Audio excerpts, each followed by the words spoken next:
Bu yozishmadagi ishonish 6 million 400 ming so'mga tushishi mumkin edi. Firibgar tanish insonning akkauntini egallab, uning nomidan qarz so'ramoqda. Bugun taxminan 1,5 soat oldin singlim qo'ng'iroq qilib, uning Telegram akkauntini buzib kirishganligi haqida aytdi.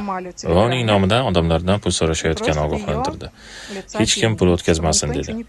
Mana, yaqinda menga ham uning nomidan yozishdi. Qachon yozishdi? Taxminan yarim soat oldin. Go'yoki singlimni o'zi yozayotgandek pul so'rashdi. Men esa salom, mayli, karta raqamingni yubor deb yozdim. U karta raqamini yubordi.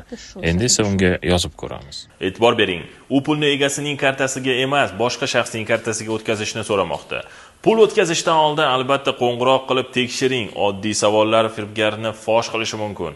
O'zbekiston Respublikasi Jinoyat kodeksining 168-moddasiga ko'ra, aldash yoki ishonchni suiiste'mol qilish orqali mol-mulkni qo'lga kiritish firibgarlik hisoblanadi. Endi savol sizga. Siz bu yozishmada firibgarning qaysi belgisini birinchi bo'lib payqadingiz? Javobingizni izohlarda yozib qoldiring.